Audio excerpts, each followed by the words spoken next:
One dirty dollar bill, one drop of oil, and between them a deal that quietly built the modern world. In 1974, two men sat in a desert and agreed to something that was never supposed to be public knowledge. America had run out of gold, the old system had collapsed, and the dollar desperately needed a new reason to exist. So Washington sent a quiet plane to a very important desert carrying a very simple but consequential offer. The deal was elegant in its simplicity.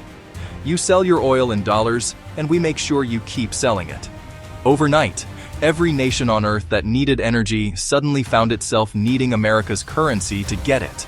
It didn't matter where you lived or what your economy produced, because if your country needed oil, it needed dollars. Dollars didn't just circulate around the world. They were magnetically pulled back toward America from every direction. America could print money, the world would absorb it, and that arrangement was not normal. It was historically extraordinary. Attached to every single barrel of oil moving across the planet was a quiet, invisible label that read, "Priced in dollars." The oil barrel became the gravitational center of the entire global financial system. Every oil-producing nation was now forced to sell its most valuable resource in someone else's currency. Goods flowed in, dollars flowed out, and America consumed far more than it ever actually produced. This invisible arrangement let ordinary Americans borrow and spend at a scale no other nation could match. The dollar had become a throne, and sitting on that throne came with truly extraordinary financial privileges. Recycled petrodollars sailed back across the ocean and quietly purchased American government bonds by the shipload. Small nations occasionally stood up and called the system unfair, and the system simply continued without blinking.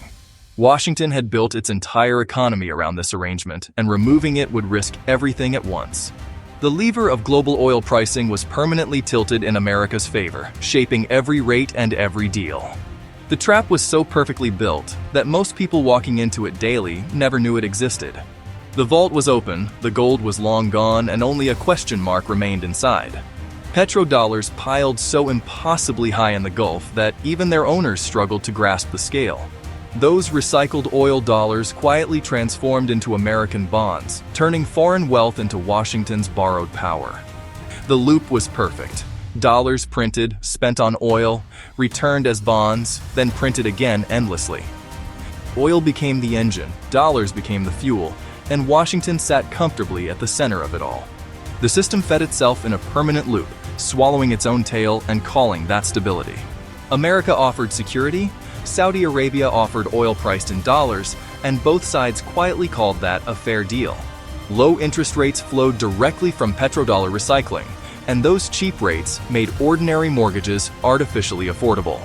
Your suburban home was quietly tethered, through invisible strings, to an oil deal made in a foreign desert. Every pipe, every barrel, every bond connected back to the same hidden architecture holding the whole world upright. One nation quietly pushed its chair back from the table, and every other player froze in disbelief. A single general stood up, pointed at the euro, and dared to suggest the dollar's reign could end. Where there was oil and defiance, American tanks had a strange and reliable habit of eventually appearing. Gaddafi stood before Africa and held up a gold coin, promising a continent its own financial independence. Within months of that promise, the man who made it had vanished, and the coin idea vanished with him. Once you connected the dots, the pattern became impossible to unsee, no matter how uncomfortable it felt. Every leader who seriously threatened dollar oil pricing fell from power with a remarkably similar kind of urgency. Saddam Hussein had switched to euros for oil sales in 2000, and history recorded what happened to him next. Remove the oil, remove the dollar pricing, and the economic deterioration arrived faster than anyone had publicly predicted. The warning bell was ringing across the global financial system, whether or not anyone was prepared to listen. The dam was cracking, dollars were leaking through the gaps, and the pressure was still building fast. When sanctions hit Russia in 2022, Moscow didn't collapse. It simply started routing around the dollar entirely.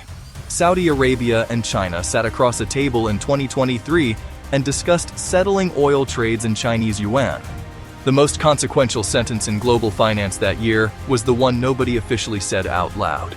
Shanghai was quietly repositioning itself as the place where oil could one day be priced without Washington's permission. Around the table sat nations holding different currencies, all staring at a dollar symbol that looked strangely fragile. The castle of dollar dominance still stood firm, but the cracks in its foundation were no longer invisible. Every reserve currency in history had eventually lost its throne, and none of them saw the ending coming. The tallest podium in the global financial order was crumbling, and something new was already stepping carefully upward. Nobody knows exactly when this deal finally breaks, but the question is no longer whether, only when. Most people will never know any of this. You do now. Share it with someone who deserves it. Drop one word in the comments. Dollar or yuan. Let the world see where you actually stand. If you want to understand systems nobody explains, subscribe. More is coming. Stay very close. The next video covers what happens the day the petrodollar finally dies. Do not miss that one. You just learned what most economics classes will never teach you. That is worth one subscribe.